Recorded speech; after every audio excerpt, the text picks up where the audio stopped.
Hi, it's Dwyer. GamblersAdvisory.com, free site. DwyerSportsBetting.com, free site. Today is January the 23rd, 2018. I'm just back from watching the AFC and NFC championship games in Las Vegas, MGM. Let's talk about the Super Bowl first. Remember, the opinion you should follow should be your own. Just consider this video to be a second opinion from a complete stranger online.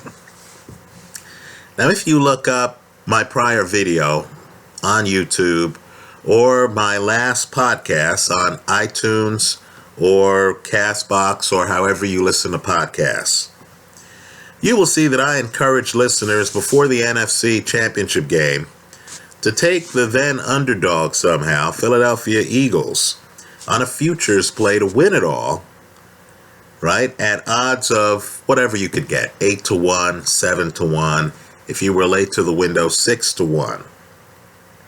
Now, if you did that to those gamblers, my strong recommendation is that you hedge the risk by taking the other side of the play, the New England Patriots in the Super Bowl, right? In other words, you got the Eagles at 8, 7, or 6-1. Lock in profits, right, by taking the Patriots on the other side of the play so that you win if either team wins the Super Bowl, right? That's how betting should be done, right? If A wins, you win. If B wins, you win. Let's not get greedy here. This video is not intended for you. It's actually intended for people who don't have a bet on the game right now, right? For those of you looking at the point spread, thinking, gee, which side of this 5.5 or 5, the line's dropping, point spread should I be? Let me make the argument here that you should take the underdog Philadelphia Eagles, right? Let me just make a few points here, right, as to why I like Philly getting 5.5 or 5 points, right? Preferably 5.5. Everyone in New England knew that the Jacksonville Jaguars were going to try to run the football against the Patriots, right? Jacksonville had a quarterback who was viewed as a little bit shaky, Blake Bortles, right? Jacksonville really wasn't able to pass the football against the Buffalo Bills that first playoff game. You thought that they were going to play it safe, especially since they were playing on the road. But yet Jacksonville still was able to gain over 100 rushing yards against the New England Patriot defense. This is with Leonard Fournette with a questionable ankle, right? New England couldn't stop them. Couldn't hold them to under 100 yards, right? I'll agree the yards per carry was only slightly above 3 yards per carry. The point, though, is Jacksonville was able to run the football much more effectively than New England was. New England ran the ball 19 times. They gained 46 yards. Look at the box score carefully, right? New England, in my opinion, was outplayed in the game. Understand, this game has some highly questionable moments in it. As you're celebrating New England's victory, what I want you to do is to look at the number of penalties called against New England over the 4 quarters. Would it surprise you to learn that New England only had 1 penalty, 1, called against them the entire game? Now, I know many of you are going to say, oh, gee, well, they're coached by Bill Belichick. Folks, this is an anomaly, even during the Belichick era. Understand, too, the Patriots were outgained in the game. Did you know that? Jacksonville gained 374 yards. The Patriots only gained 344 yards. 344. By the way, in terms of penalties, Jacksonville had 6 called against them. 6.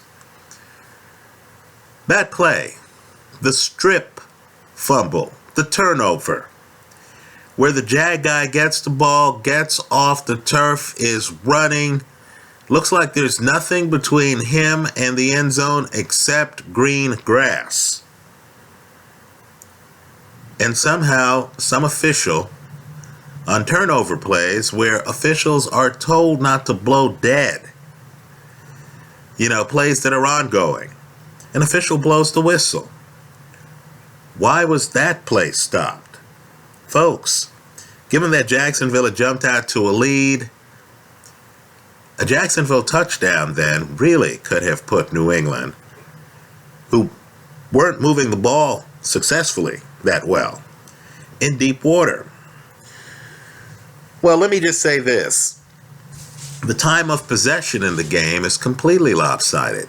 Did you know that Jacksonville had the ball 10 minutes more than the New England Patriots? Now, as an aside, for those of you who watched my pre-AFC Championship game, you know that I said take Jacksonville on the points. Folks, quite frankly, you should have even done better than that with Jacksonville. In my opinion, you should have gotten the win. Let's talk about Philadelphia. Now, I'll agree. There's a big difference between Philly and Jacksonville, right? Jacksonville is an elite pass rushing team. Elite. Look at the number of sacks. There's pressure in the pocket that the Jags generate that Philly does not. Right? Tom Brady's going to have more time, quite frankly, to throw the football against Philly than he had against Jacksonville. But what I want people to do is to also realize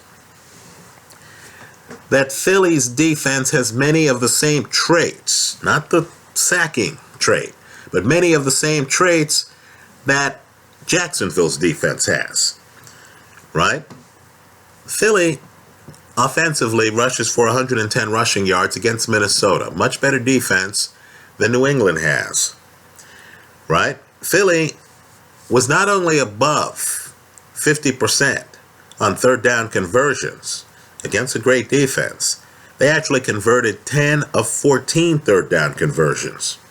They held, here's where they're similar to Jacksonville. They held Minnesota, McKinnon, Murray, to a total of 70 rushing yards. Philadelphia's defense is absolutely suffocating against the run, right? They're one of the league's very best defenses against the run. New England, simply put, is not going to be able to run the ball on the Philadelphia Eagles, just like they weren't able to run the ball against the Jacksonville Jaguars. Let me also say, too, Philly's going to have a relatively easy time, in my opinion, winning the time of possession battle. They did against Minnesota. They had the ball 8 minutes more than the Minnesota Vikings. Given that the Patriots won't be able to run the football against Philadelphia, I believe Philly's going to be able to dictate the tempo of this game. So, let's look at the main argument against Philadelphia. It's looming out there. We all know it's there.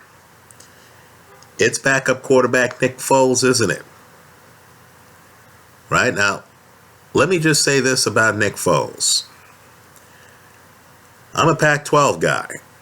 I follow Pac-12 college football. I remember when Nick Foles was in college. Damn good quarterback.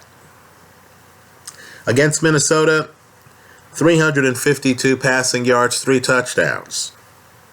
People might remember Nick Foles one year threw for something like 27 touchdowns and only had 2 interceptions. But let's look deeper. Let's look at Nick Foles career-wise on the road. Right? Because the Super Bowl is going to be played in a neutral location.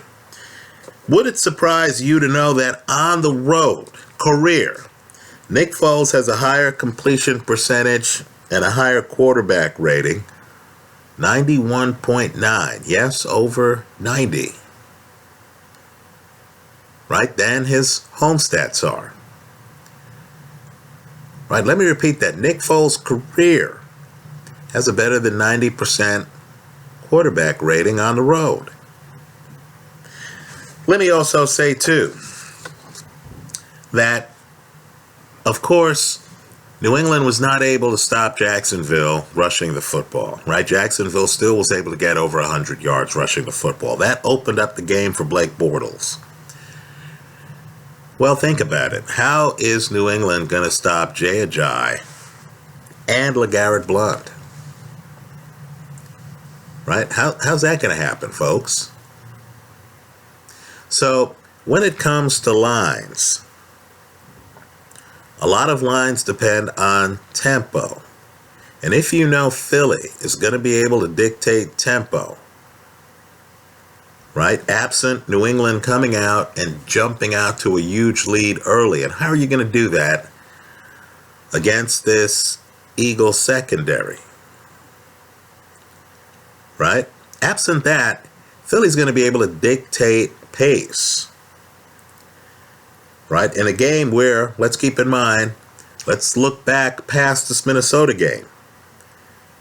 Right? Philly's defense is playing such good defense against the rush that against the Atlanta Falcons, right? Coleman, Freeman, Philly gave up a grand total of 86 rushing yards. I like Philly here.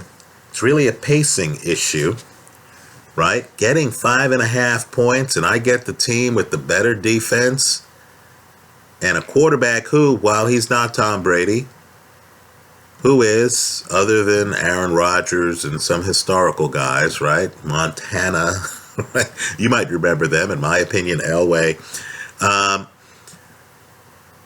Well, Foles is not Tom Brady. Foles is more than adequate. Let me point out, too, that guys like Alshon Jeffrey are better than advertised, right? Jeffrey could be a big playmaker in this game. I don't think New England is playing their best ball right now. I don't think New England's defense is an elite defense right now. I'll agree. New England rushes the passer better than Philly. But let me just say, Nick Foles has the crutch of a great rushing game, great power rushing game to offset the pass rush differential. So I like the underdog here, getting 5.5 points. If your casino has wisened up and has lowered that line to 5, I would take the 5 as well. Anything north of 5.5, you definitely will be getting compelling value, in my opinion, on the underdog here, the Philadelphia Eagles. I like the Eagles getting the points on the point spread play for the Super Bowl. Right? I like the Eagles plus 5.5. I'm willing to settle for the Eagles plus 5. I think the game is mispriced because I think this Patriot team will have a problem controlling tempo. Right? As I said, Jacksonville had the ball 10 minutes longer than New England. There's little New England can do, given that their best power runner right now is probably Brandon Bolden. Right? Most of their backs, White, Dion Lewis, are scat backs. Philly is a very fast team. Let me also point out, too, that Philly, excellent against the rush. So while they're not a high sacking team, right, while they're not going to get to Tom Brady that quickly, they're going to force Tom Brady to throw the football. And I believe that's actually going to play into Philly's hands because Brady is most effective when there's at least a threat of a rushing attack. I don't believe he has that right now. I like Philadelphia plus 5.5. I like Philadelphia plus 5 in the Super Bowl for 2018. Let me hear from you. If you've watched this video on YouTube, the account is Dwyer70905.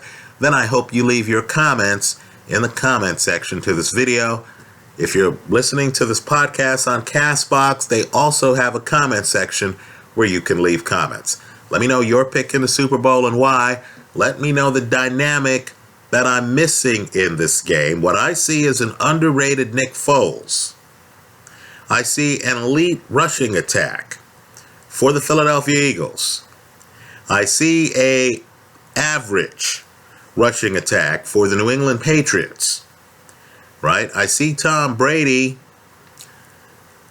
really gonna have to pass against a secondary that, quite frankly, is better than advertised. Right? I like Philly here. Let me hear from you. Hope you leave your comments in the comment section to this video. Thanks for stopping by.